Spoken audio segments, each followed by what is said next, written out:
जय जगन्नाथ मो चैनल को समस्त को पुणी थे स्वागत। मुझे आपको कहबी आम केंद्र सरकार तरफ गोटे योजना आरंभ होगापी जाऊँगी जो मैंने चाषी भाई मैंने अच्छा जो मैंने प्रकृत चाषी जो मैंने प्रकृत चाषी से गोटे यूनिक करने कृषि रेजिस्ट्री करा जाउछि जहाँकि जनवरी 1 तारिख रु आरंभ हम मार्च मास 31 तारिख पर्यंत। तो एटा सबु चाषी भाई माने निहाती करबा आवश्यक। जदि के न करूचंती से माने जदि कालिया पैसा पाउचंती कि पीएम किसान पैसा पाउचंती कृषक जनित किछि भी सुविधा पाउचंती गवर्नमेंट रु तांकर असुविधा हेई पारे से माने एटा निहाती करबे। केंद्र सरकार जो योजनाटी काढिचंती तो एटा एथि पई कढा जाईछि कि को माने एक्चुअली सतरे चाषी से मानको बाछिबा पई। तो तेणु एटा समस्त करिया पई बाध्य। तो कोन डॉक्यूमेंट लागिवो केमिति कोउठी ए जिनसटी आपण करिवे कोउठी रेजिस्ट्रेशन को जगह रेजिस्ट्रेशन हेई परिवो सेही विषय में कहूची। तो वीडियोटी आपण स्किप करंतुनी शेष जाय देखंतु। मो चैनल टी को दया करी गोटे सब्सक्राइब करंतु। आपणक सहयोग मोर निहाती दरकार एमिति आगु नुआ नुआ वीडियो आपण मानक पई करिवि नुआ जिंस आपण जानि परिबे घरे बसी। तो देखंतु वीडियोटी स्किप करिवेनी देखंतु स्टेप बाय स्टेप वीडियोटी। तो कृषक रजिस्ट्री जनवरी 1 तारिख ठारू सरकारଙ୍କର डिजिटल कृषि अधीन रे कृषक रजिस्ट्री कार्यक्रम पंचायत स्तरीय कैंप माध्यम रे आरंभ होबाकू जाउअछि। देखंतु कोन डॉक्यूमेंट लागिवो एथिरे जमी जमा रेकर्ड नामर थिले सांगरे आनंतु।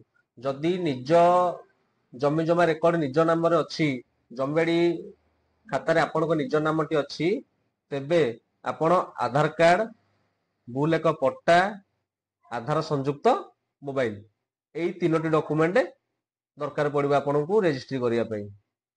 जदि जमी जमा रेकर्ड निज नाम रे नाही तेबे सांगरे कोन आनिबे भूलेखरे थिबा मृत जमीधारींकर मृत प्रमाण पत्र आपणकर जेजे बापा हुंतु कि जेजे बापांकर बापा हुंतु जदि कहार नामटी अछि जमीबाड़ी पट्टारे तांकर नांटी अछि तेबे आपण तांकर मृत्यु प्रमाण पत्रटी आनिबाकू पड़िबो।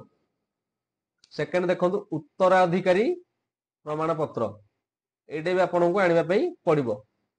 रेकर्ड संशोधन पर निम्नलिखित मते कृषक रजिस्ट्री पोर्टल रे पंजीकृत हुंतु। एई दुईटी जिंस आनिबे जदि किछि असुविधा हला आपणकर एई दुईटी जिंस जोगाड़ करिबारे कि हेई पारुनी सेति पई भी किछि विकल्प बाहरिबो। जेहेतु एटा एबे नुआ लॉन्च हेछि आरंभ होइनी अप्लाई जनवरी 1 तारिख रे अप्लाई हैला पर जणा पड़ी जिवो। आपण माने धैर्य सह अपेक्षा करंतु। देखंतु जाकि जनवरी 1 तारिख रो आरंभ हो मार्च 31 तारिख लास्ट डेट रहउची। आपण एटा कोठी पकई परिबे देखंतु को जगह रे जनवरी 1 तारिख रो आरंभ होबो। ग्राम पंचायत स्तरीय रे कैंप पड़िबो। आपणकर जे ग्राम पंचायत रे आपणकर कैंप पड़िबो पंचायत जाय कि आपण रजिस्ट्रेशन करि परिबे।